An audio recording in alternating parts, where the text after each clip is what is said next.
tout le monde, j'espère que vous allez bien, que vous avez passé un très bon week-end de Pâques. Aujourd'hui on se retrouve pour une toute nouvelle vidéo questions-réponses. Il y a plusieurs semaines j'avais publié sur mes réseaux sociaux donc une publication pour savoir si vous aviez des questions concernant le livre de coloriage Blanche-Neige ou sur mon métier. Vous m'aviez répondu par commentaire ou par message privé et j'ai donc imprimé vos questions. C'est une vidéo assez particulière car c'est la première où je dévoile vraiment mon visage et c'est pour moi un exercice très difficile. Donc soyez s'il vous plaît indulgents. Donc je commence par les questions de Christelle. J'avais déjà répondu sur une précédente vidéo mais comme elle n'était pas sur YouTube, elle s'est perdue sur mon fil d'actualité donc je vais la reprendre. Donc as-tu un moment propice pour créer dans la journée ? Donc pas vraiment, il faut savoir que moi je fais en fonction de mes petits. J'ai des jumeaux de 2 ans et demi et les moments où je peux vraiment créer dans la journée c'est soit pendant la sieste, soit pendant leur gros dodo du soir. Donc voilà, c'est plutôt eux qui vont me laisser ces moments-là pour créer. Est-ce que j'ai des habitudes particulières pendant que je dessine ? Alors des habitudes peut-être pas, mais je dirais plutôt des rituels. Je me lave toujours les mains parce que j'aime pas avoir les mains poisseuses. Et j'aime bien avoir une odeur dans ma petite pièce, donc je fais souvent fondre un petit fondant sucré ou acidulé. Et je mets un petit fond sonore. Là j'ai ouvert la fenêtre donc on entend le chant des arbres. Sur quel support préfères-tu travailler? Le dessin sur papier ou sur support numérique ou bien les deux? Alors j'ai pas vraiment de préférence car les deux ont chacun leur charme. Quand je dessine sur un papier avec un crayon de papier, j'adore déjà le bruit que ça fait et la sensation que ça me procure. Il faut savoir que quand je fais cette technique là, c'est vraiment quand je suis dans la recherche du dessin. Comment l'image que j'ai en tête, je vais pouvoir la faire sur le papier pour pouvoir vous la présenter. Donc là, on est vraiment dans la création pure, hein. On recherche à placer les éléments, à créer les personnages. Souvent je dois en plus faire des recherches vraiment très précises sur l'architecture d'un élément ou sur des objets, des choses comme ça. Donc là, quand je suis sur un papier, sur un crayon, je suis vraiment dans la conception du dessin en lui-même.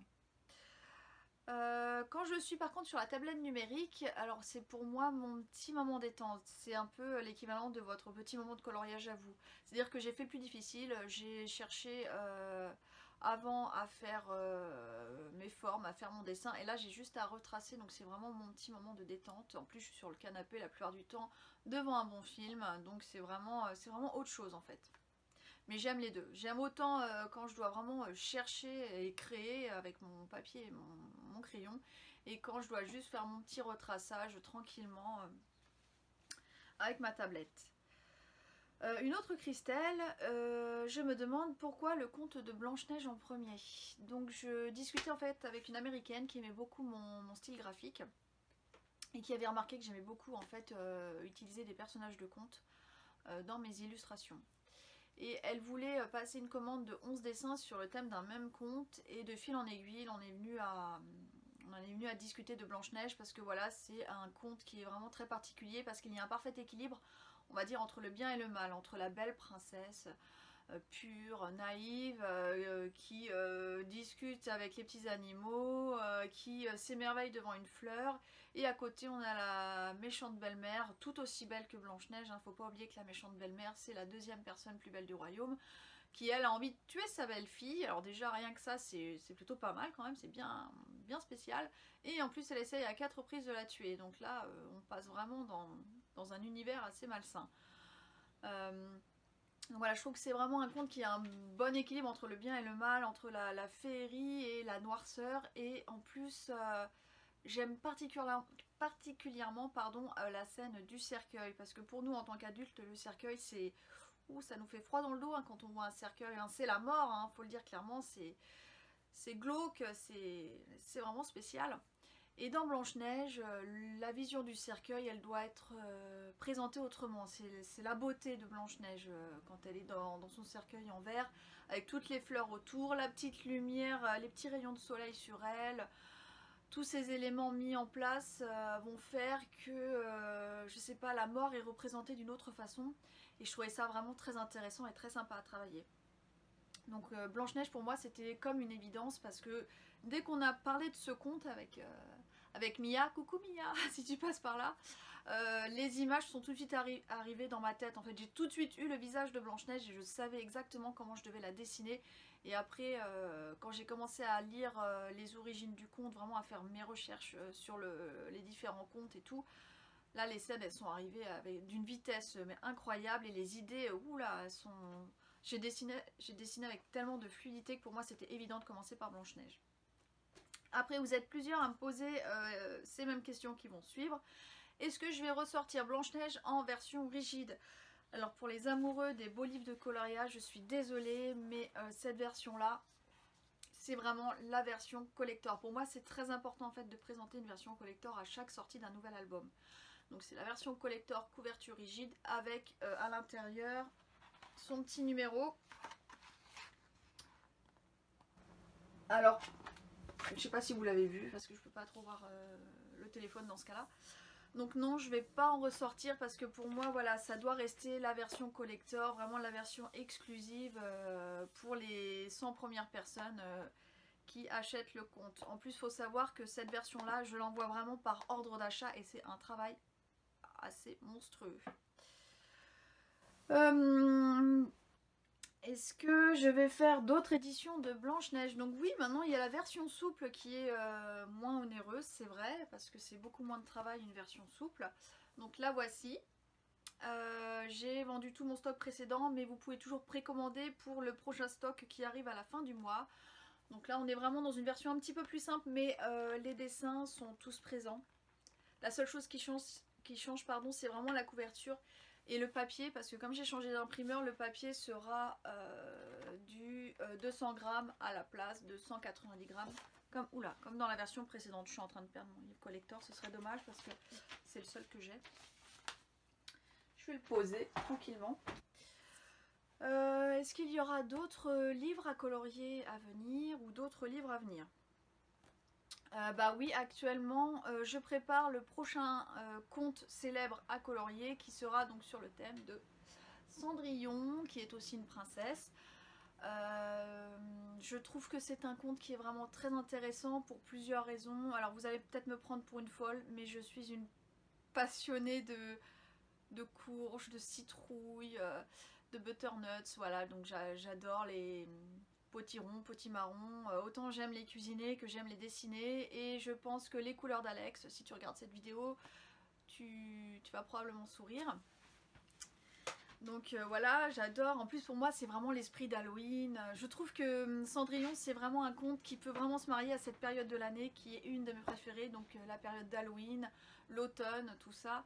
Et c'est comme pour Blanche-Neige, Cendrillon c'est un conte qui a un équilibre entre le bien et le mal qui est très intéressant à exploiter, à travailler.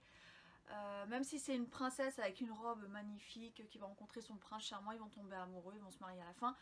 Faut quand même revenir dans les origines. Hein. Blanche-Neige, c'est quand même la pauvre petite fille qui a perdu sa mère très jeune. C'est horrible.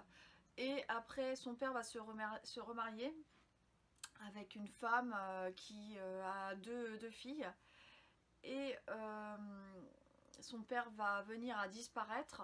Et elle va se retrouver toute seule avec sa belle famille qui vont vraiment être horribles avec elle. Ils vont l'exploiter, ils vont l'humilier, ils vont la harceler, ils vont la maltraiter. C'est vraiment un conte qui est très très particulier et que je trouve très intéressant donc à dessiner. Donc en plus vous avez deux versions du conte. Vous avez la version de Perrault qui est un peu plus féerique, plus joliment écrite. Hein. C'est celle avec la citrouille.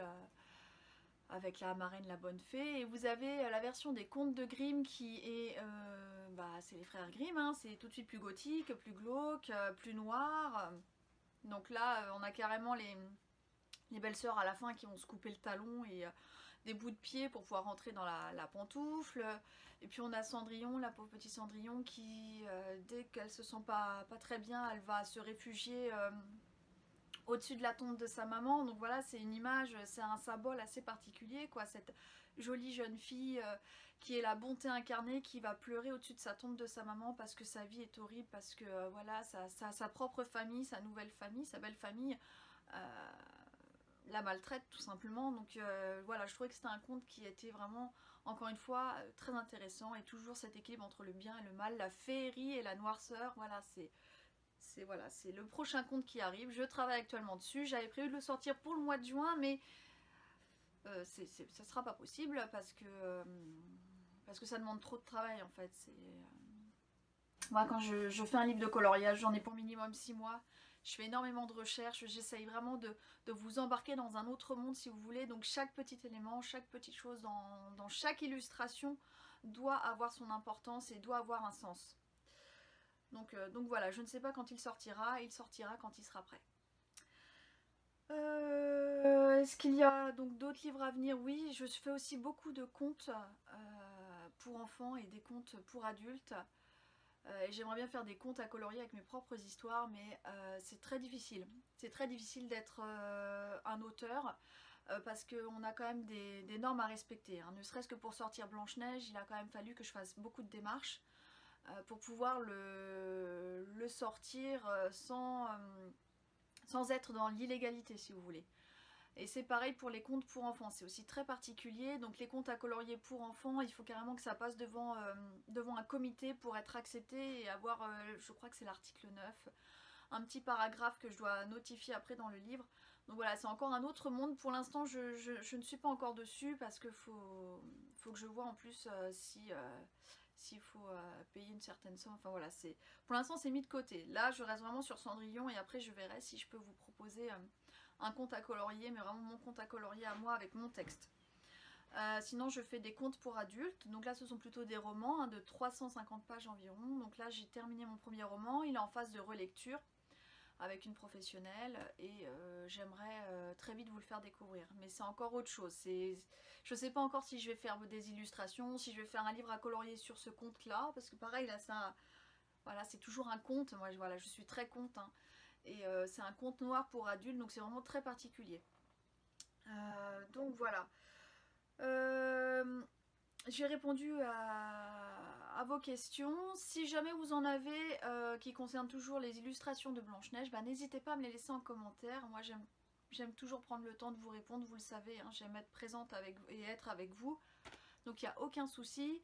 N'hésitez pas aussi à me donner votre avis sur cette vidéo, car pour moi c'est vraiment une première d'être visible comme ça devant vous, quoi. En dehors de ma petite apparition télé sur la chaîne TV Rennes, celle-ci c'est vraiment plus intime en fait, d'être face caméra sur YouTube et parler directement avec vous, c'est encore un autre exercice.